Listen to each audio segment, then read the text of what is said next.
ये बात आप जरूर स्वीकार करें कि सोते समय आपको बहुत सावधान रहना है। और प्रायः गलती सोते समय करते हैं उपासक की, कोई प्रपंच की बात याद करते हुए या मोबाइल देखते हुए या कोई गंदी चेष्टाओं का आपकी रात बेकार चली जाएगी। अगर गंदी चेष्टा हो गई तो सुबह भी बेकार हो जाएगी, दिन भी बेकार हो जाएगा, निरुत्साहित हो जाओगे। सोते समय आपको समय नहीं देना व्यर्थ चिंतन का। उसी समय विषय चिंतन होता है, उसी समय विषय भोग की आकांक्षा जागृत होती, उसी समय विषय देखने की इच्छा होती। मोबाइल है तो जिस समय आप अपनी शैया पर जाएं स्विच ऑफ कर दें। उसमें मैसेज घंटी आने का कोई भी रास्ता मत रखें। मान लीजिए आप उपासक हैं भगवत प्राप्ति के, 30-35 वर्ष ये नहीं था तो सब मर नहीं गए थे। और बोले इमरजेंसी, जब इसकी 30-35 वर्ष से पहले इसकी कोई रचना नहीं थी, मुझे लगता है, क्योंकि 30-35 वर्ष में ही इसका विस्तार देखा है। नहीं तो कभी किसी के पास मोबाइल नहीं। कोई बड़े अधिकारी तो इतना बड़ा वो, इतना बड़ा वाला वो ऐसे रखते थे। नहीं तो मोबाइल तो हमें लगता है 30-35 वर्ष। तो फिर इमरजेंसी कैसे चलती थी? कैसे चलती थी इमरजेंसी? और आप ब्रह्मा हो क्या कि इमरजेंसी संभाल लोगे? स्विच ऑफ करो। जो सब इमरजेंसी संभालने के लिए तैयार रात दिन न सोता है, वो हर समय जागृत रहता है, वो हमारा आराध्य देव है। स्विच ऑफ करो, चिंतन लगाओ श्री जी का। ये जो रात्रि के शयन के समय मोबाइल में इधर उधर दृश्य देखने हैं, अपने सर्वनाश का बीज बोना है। मान लो, हमारी प्रार्थना मान लो, ये उस समय मन आपको परेशान करेगा जब कमरे की सिटकिनी अंदर से बंद होगी। सबसे प्रार्थना है रात्रि के शयन के समय। तो बोले फिर ठीक है 10 बजे तक देख लेंगे मोबाइल, इसके बाद शयन के समय भजन कर लेंगे। होगा ही नहीं। क्या तुम देखना चाहते हो? प्रिया प्रीतम के सिवा और कुछ क्या देखना चाहते हो? वो तो सुभग सुंदरी सहज सिंगार, सहज शोभा सर्वांग प्रति सहज रूप वृषभानुनंदिनी। हमारी स्वामिनी जी की सुंदरता छुपाने के लिए आभूषण पहनाए जाते हैं, औरों को तो आभूषण सुंदरता बढ़ाने के लिए। यहां छवि के छिपाए बे को ऐसे के दास होके क्या देखोगे मोबाइल में? क्या देखना चाहते हो? वासना की क्रीड़ा, और तुम उस क्रीड़ा को देखना चाहते हो? परमार्थ के पथिक हो। देखना है तो प्रभु को देखने की वृत्ति रखो, अन्यथा मूंद लो आंखें। प्यारे, महान फल प्राप्त करोगे। सबसे प्रार्थना है एकांत में मोबाइल रूपी दुश्मन से बचो। क्योंकि जब आप गंदी बात कहीं देखोगे तो आपके अंदर वैसे ही चिंतन बनेगा। वो ऐसे ही लगेगा, मैं भी ऐसा करूं, मैं भी ऐसा भोगूं, मैं भी ऐसा देखूं। मान लीजिए आप, जब हमारे शास्त्र कहते हैं कि पशु पक्षियों के मैथुन को भी नहीं देखना है, अगर ऐसा एक बार दृष्टि पड़े तो मानसिक प्रणाम करके दोबारा दृष्टि ना देना। और आप मोबाइल में ऐसी चेष्टाएं देखोगे, कैसे आप भगवत भजन करोगे? कैसे भगवत प्राप्ति का उद्देश्य रख पाओगे? ये कलयुग की बहुत महीन चाल है कि उसके बिना काम नहीं चलेगा और हम तुम्हें काम से युक्त कर देंगे। इसके बिना काम चलेगा नहीं, तुमको रखना पड़ेगा। और जब तुम इसे रखोगे तो हम काम अपना कर लेंगे। कलयुग ने कहा हम अपनी व्यवस्था बना लेंगे। यहां कह रहे, जब आप नींद में जा रहे हैं तो बिल्कुल मानो मृत्यु शैया पे जा रहे हैं। आपको उस समय नाम जप में बहुत ध्यान देना है, कहीं मन बहक ना जाए। तो क्या होगा, 5-6 घंटे जो आप लेटोगे ना, वो भी भजन हो जाएगा। हमारा जो सततम योमाम स्मरति नित्यशा है ना, ये पूरा हो जाएगा। नहीं, उस समय हम सो जाएंगे तो हमारा 6 घंटे का वियोग हो गया, 6 घंटे भजन रुक जाएगा। और ये 100% पक्की बात अनुभव की कहते हैं। यदि सोते हुए भजन करोगे तो जगते, कई बार तो पकड़ा है कि अगर आधे पद में बेशुद्ध हो गए तो वो पद पूरा जगते ही शुरू हो गया है। मतलब बीच में स्थिति भागवती की रही। जैसे बेहोश करते समय हमने कहा था, जब ऑपरेशन के हमें बता देना, तो उनका बाबा अब इंजेक्शन लगाने वाले हैं, तो वो 1 मिनट हमें केवल दीजिए, अपनी चित्तवृत्ति। तो जब होश आया तो वही पहले चिंतन चल रहा था, वही चिंतन। जैसे सोने के समय बेहोश हुए तो जगने के समय वही चिंतन, ऐसे ही इंजेक्शन से जब बेहोश हुए और जब होश आया तो वही चिंतन चल। बहुत बड़ा चमत्कार अभ्यास का है। नींद खुले तब से लेकर गाढ़ नींद आने तक स्मरण में कभी रुकना नहीं। और आपको एक छूट दे रहे हैं। कभी कभी क्या होता है कि एक मंत्र में, एक नाम में जैसे बहुत देर अभ्यास करते तो मन उबने लगता है। इसका स्वभाव है, ये अनुभव की बातें कहते हैं। इसका स्वभाव है नवम नवम, नहीं तो ये मतलब, तो इसको हम लोगों ने कैसे फंसाया है। जैसे गुरु मंत्र जप रहे, अब 2-3 घंटे लगातार गुरु मंत्र जप, अब इसको उबन बढ़ी, अब ये छोड़ रहा है, बीच बीच में पता चलता है छोड़ना चाहता है, छोड़ रहा है, तुरंत इसको नाम में फंसाया। अब थोड़ी देर नाम में चला, फिर उब रहा है, बहुत विचित्र है ये। अब उसको फंसा दिया। उस पीछे की बात अभ्यास के समय, नमामि शमीशान निर्वाण रूपम विभुम व्यापकम ब्रह्मवेद स्वरूपम। चिंतन, पदगान करे, ये भगवान शिव पदगान कर रहे हैं, और उसका चिंतन, निर्वाण रूपम विभुम व्यापकम ब्रह्मवेद स्वरूपम। अब अपने यहां अवसर है, सुंदर सुंदर कोई पद गुरुमंत्र जब करते हुए मन जब उबने लगे, राधा वल्लभ श्री हरिवंश, राधा वल्लभ श्री हरिवंश, राधा वल्लभ श्री हरिवंश, इसमें भी उबने लगे, शुरू कर, जोई जोई प्यारो करे सोई मोही भावे, भावे मोही जोई, इसमें भी उबने लगे। सुधा निधि का कोई एक लाइन ले लो, ब्रह्मेश्वरादि सुदुरूह पदारविंद श्रीमत् पराग परमाद्भुत वैभव, ब्रह्मेश्वरादि सुदुरूह छोड़ना नहीं है, तू भाग में नवम नवम दे रहा हूं, नवम नवम। इसको फंसाने के लिए आपके पास अस्त्र हो, जैसे यहां चाकू, यहां पिस्तौल, तलवार, ये वो सब बिल्कुल वीर सजा रहता है, ऐसे ही अपने लोग सजे रहते। छोटा राधा, अब एकदम चिपक गया है आके, तो कैसे मारे, तो छोटी चाकू है ना वैसे, राधा राधा राधा, थोड़ा दूरी राधा वल्लभ श्री हरिवंश, थोड़ा और दूरी गुरु मंत्र, बड़े बड़े अस्त्र अपने पास रख ले, बहुत भाग रहा है तो फंसा दिया। प्रथम यथावति प्रणव श्री, अब लग पूरा पदगा, पूरा पदगा उसमें लग, प्रथम यथामति प्रणव। भोजन पाते समय ऐसा अभ्यास किया है, 1 घंटा के पहले भोजन नहीं होता, चाहे 2 रोटी पाना हो, समय लगता है भोजन, आराम, एक एक नाम, एक एक, कुछ भी हल्ला मचाओ, कोई फर्क नहीं पड़ेगा, अपना चलेगा। अभ्यास स्नान के समय, भोजन के समय, किसी क्रिया के करते समय, किसी से बात करते समय, सोते समय, ये विशेष स्थान जहां में सावधान रहना है। यहां भजन छूटता है, ध्यान देना, यही भजन छूटता है। चलते समय, क्रियावान होते समय, प्रसाद पाते समय, या किसी से बतराते समय, ये सब भजन के छूटने के स्थान है, और यही पकड़ना है भजन को। जब आपको बिल्कुल न लगे तो मानसिक सब बंद कर दो और गुनगुनाने लगो, जो धुनी आपको अच्छी लगे उसी में नाम, कोई नाम लेके, संसार का चिंतन न होने पावे, चाहे जो कुछ तुम जहां तुम्हारा मन आवे, गंगावरी गोदावरी, कुछ भी भागवतिक चिंतन के सिवा संसार के चिंतन न होने पाए। पहले ऐसे अनन्य बनो, फिर बाद में अनन्यता आती, रसना कटो जो अनरट। हाँ भी विषय चिंतन कर रहे हैं, प्रपंच कर रहे हैं, बोले रसना कटो जो अनरटो, और नहीं बोल सकते, प्रपंच बोलेंगे बस, रसना कटो, ये शब्द वहां नहीं आते।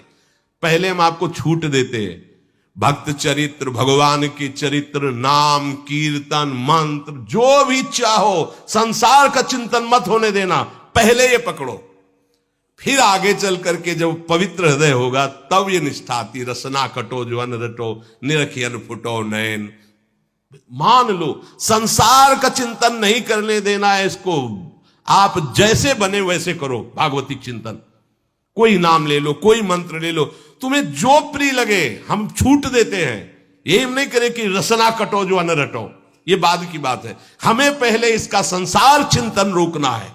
कैसे छूटेगा, कैसे छूटेगा, हमें यह पकड़ना है, नहीं तो निष्ठा की बात। जो हरि नाम जगत त्रिशिरोमणि वंश बिना कब हूं, हरिवंश बोलेंगे नहीं, हरि बोलना नहीं है, हरि बोलना नहीं, क्योंकि जो हरि नाम जगत त्रिशिरोमणि वंश बिना, हरिवंश बोलना नहीं है, क्योंकि प्रपंच में रति। तो क्या करो, जो तुम्हें प्रिय लगे पहले उसे पकड़ो, ये हम अंदर की बात कह रहे, प्रवचन की बात नहीं कह रहे। मन को फंसाना है हमें।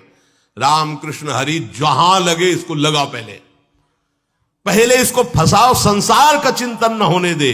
गीता भागवत भक्त चरित्र कुछ भी कहीं भी इसे फंसाओ, पहले संसार का चिंतन न होने दो, फिर लाओ इसको घुमा के निकुंज वाटिका में, फिर तो भागेगा ही नहीं, फिर नहीं भागेगा।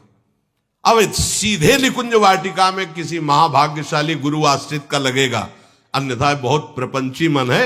आप आश्रय इधर का लोगे, प्रपंच का चिंतन करोगे, बात बनेगी नहीं। चिंतन छोड़ना है हमें, जैसे बने तैसे संसार का चिंतन छूट जाए तो हम विजय को प्राप्त होंगे। ध्यान दीजिए, इस परमात्म तत्व को वही प्राप्त कर पाता है जिसका राग बीत गया है, खत्म हो गया है, वैराग्यवान।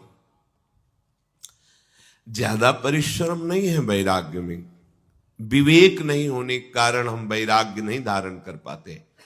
हम बाहरी बातों को वैराग्य ले लेते हैं, ऐसा कपड़ा बदल लेना या कपड़ा ना पहनना या लौकी का कमंडल, मिट्टी का पात्र, तो हम अपने को वैरागी। बात यहां नहीं रुकेगी। वैराग्य का इतना ही मतलब नहीं, ये भी एक बाह्य अंग है वैराग्य का, पर वैराग्य का सच्चा स्वरूप है वीतरागा। कहीं कुछ भी अच्छा नहीं लग रहा, कोई भी सुख आकर्षित नहीं कर रहा, लोक लोकांतर की प्रतिष्ठा, मान, सुख, ऐश्वर्य, व्यक्ति, कुछ अच्छा नहीं, राग खत्म हो गया। ऐसा उस अक्षर ब्रह्म को, अविनाशी तत्व को जान पाता है। जगते भयो फिरे बैरागी, जैसी हरिवंश प्रपंच बंच सब ये काल ब्याल को खायो।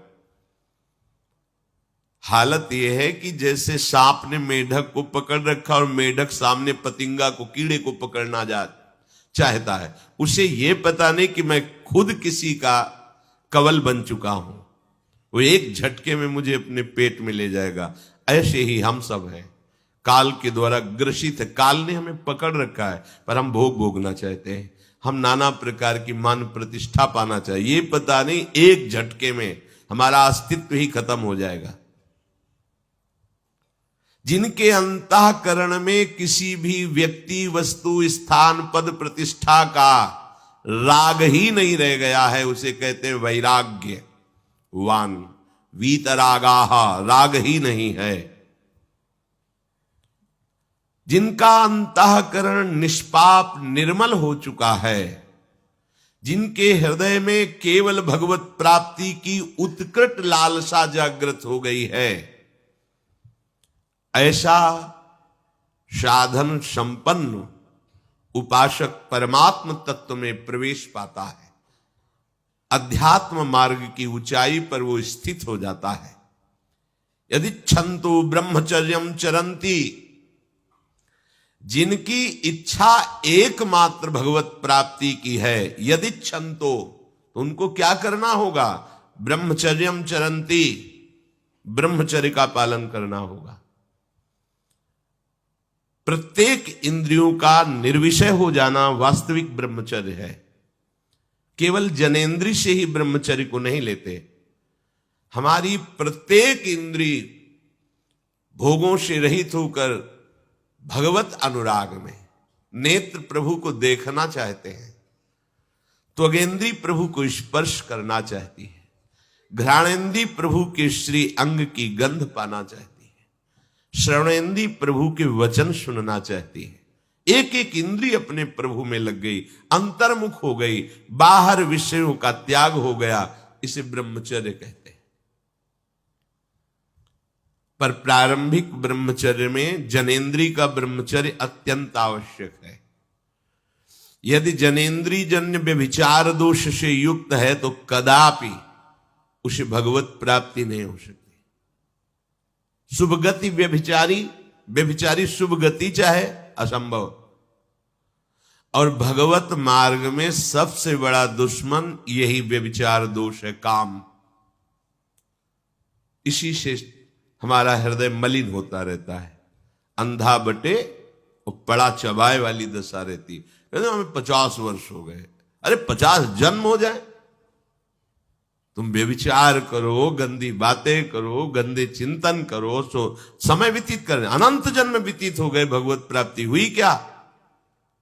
50 वर्ष से भगवत प्राप्ति हो जाएगी क्या? 5 मिनट काफी है भगवत प्राप्ति में, एक बार नाम काफी है। वो स्थिति तो लाओ। बार बार बहिर्मुख वृत्तियों के द्वारा विषयों में सुख बुद्धि कर लेने से हमारा सारा का सारा अध्यात्म चिंतन बदलता रहता है, इसलिए लाभ नहीं मिल पाता, एक रस चिंतन नहीं रह पाता। बार बार विक्षेपी विषय करते रहते हो, हम सहते रहते हैं और भोगते रहते हैं। एक बार तो हिम्मत करके उठो, अब लो नशानी अब ना नशई हो, एक बार तो दृढ़ बनो। बस मन के अनुकूल चलने की बात को तुम्हें रोकना होगा, तभी तुम्हारे अंदर यदि क्षण तो ऐसी इच्छा जागृत होगी। पक्का पक्का ऐसा ही है। जब हम किसी विषय के वेग को सहते हैं, विषय नहीं भोगते हैं, तो मन बहुत जलाता है। उस जलन में फिर एक ही बात होती है, बस भगवत प्राप्ति हो जाए, झंझट खत्म हो जाए। कब तक हम इसमें चलेंगे? एक बार भगवत, वो जलन हमको भगवत प्राप्ति की इच्छा प्रकट करती है।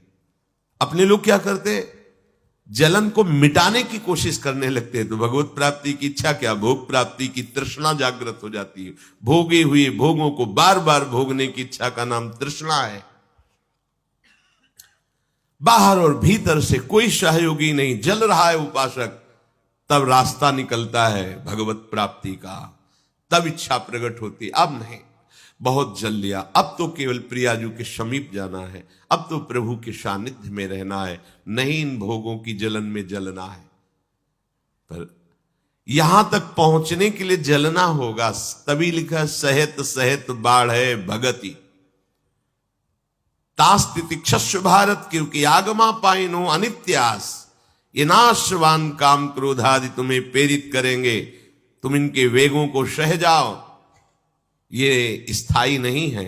आगमा पाइनो है, आने जाने वाले हैं, और ये सहन करने से नष्ट होते हैं, भोगने से बढ़ते हैं।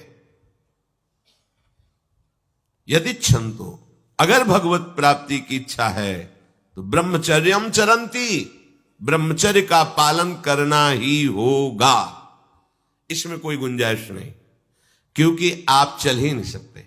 ध्यान से सुन लो, ये मनोरंजन का मार्ग नहीं है, इसमें मन ही मार तनहारिक वृंदावन में गाज, इसमें मन मारना होगा। प्रायः ये मन को दुलार करने वाले लोग कभी भाग्य से सत्संग में भी आ जाते हैं, कभी श्री विग्रह के दर्शन करने भी मंदिर पहुंच जाते हैं, कभी तीर्थ याटन भी करते हैं, पर इनका कोई लक्ष्य नहीं होता। आज सुन लिया सत्संग, बढ़िया है, लक्ष्य नहीं होता। यहां लक्ष्य वालों की बात हो रही। यदि क्षण तो, यदि तुम्हारी ऐसी इच्छा जागृत हो रही किसी जन्म में भगवत प्राप्ति करनी, तो ब्रह्मचर्यम चरंती, आप सच्ची मानिए, जिसके निकालने में तुमको सुख की अनुभूति हो रही, उसको रोकने में कितनी सुख की अनुभूति होगी।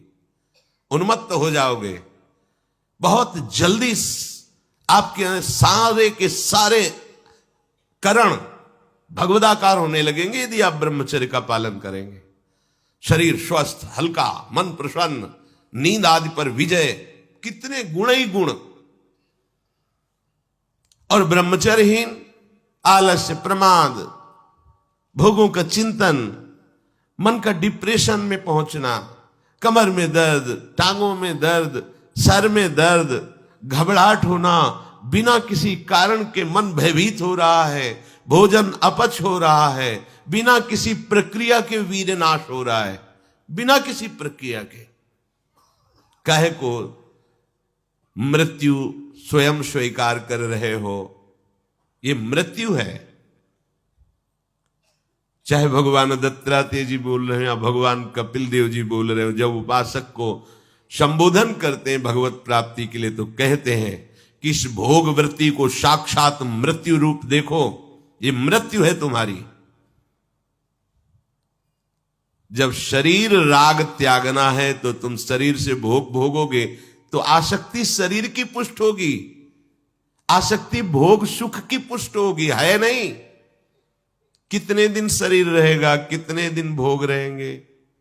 विचारवान बनो, ब्रह्मचर्यम चरंती, ब्रह्मचर्य का पालन करो। उपासक जो ब्रह्मचारी होता है उसका खिला हुआ चेहरा रहता है, जैसे कमल खिला हुआ, बिना किसी कारण के उसकी मुख मुद्रा में प्रसन्नता होती है। जो ब्रह्मचर्यहीन होता है बुझा हुआ चेहरा होता है, तेजहीन, बिना किसी कारण के वो शोकग्रस्त लगता है। बैठा है, आपको लग रहा है शांत है, लेकिन आप चेहरे को देखो, वो एक शोकग्रस्त है, कुम्हलाया हुआ चेहरा, अशांत चेहरा। मुख प्रसन्न, तन तेज विराजा, यह है ब्रह्मचर्यम चरंती, भगवत आराधन संपन्न उपासक का। जैसे आग में पैर रखते हुए कोई चले तो कैसे चलेगा, ऐसे ही ब्रह्मचारी की पहचान है। इतनी स्फूर्ति उसके अंदर होती, जैसे आग में चलने वाला पूरा पैर नहीं रख पाएगा, अगला कदम रख देगा क्योंकि ताप लग रहा है, ऐसे उसकी स्फूर्ति होती पैरों में। उसकी आंखें एकाग्र रहती है, चंचलता इधर उधर या बार बार झपकना, यह विषयी पुरुष का लक्षण है। बार बार पलक झपकना, यह विषयी पुरुष का लक्षण है। इधर उधर ताक झांक, चंचलता, ऐसा बैठे तिनका तोड़ रहा है, पैर हिला, यह सब विषयी पुरुष के लक्षण है। यह तो बिल्कुल साधारण स्पष्ट दिखाई देता है आदमी विषयी है या ब्रह्मचारी, एक सेकंड में लक्षण होते हैं। आपको जब भगवत मार्ग का अवसर मिला है तो गृहस्थ हो, संतान हो गई, ब्रह्मचर्य से रहो। नहीं चाहिए संतान तो भ्रूण हत्या, गर्भ हत्या जैसे महापाप करने की क्या जरूरत है। उसी वीर से संतान उत्पन्न होती है जिसको आप नष्ट कर रहे हो, जिसको आप ऐसे पानी में बहा रहे हो, व्यर्थ फेंक रहे हो, तो उसको भ्रूण हत्या का पाप लग रहा है, तो तुमको पुण्य लग रहा है, वीरपात कर रहे हो तुम्हें भी वही हत्या लग रही है, क्योंकि उसमें वही जीवात्मा है जो मां के गर्भ में जाके बालक रूप धारण कर लेती है, उसको तुम नष्ट कर रहे हो। पर बुद्धि भ्रष्ट हो गई है, समझ में नहीं आता, व्यर्थ में वीरपात करते हो, व्यर्थ में। तुम्हारा भजन बनेगा, तुम अध्यात्म के योगी बनोगे, मजाक है अध्यात्म का मार्ग। होश में हो जाओ, ये मन के दुलार को बंद करो। जब तक इच्छा ही नहीं भगवत प्राप्ति की, तो फिर तुम कैसे भगवत प्राप्ति कर पाओगे। भगवत प्राप्ति की इच्छा कैसे होगी जब तुम्हारी इस तरह से निंदनीय वृत्तियां हैं। इंद्रियों को दुलार कर रहे हो, मन को दुलार कर रहे हो, भगवत प्राप्ति चाहते हो, आचरण नीच और चाहते हो उच्च पदवी। सावधान हो जाओ।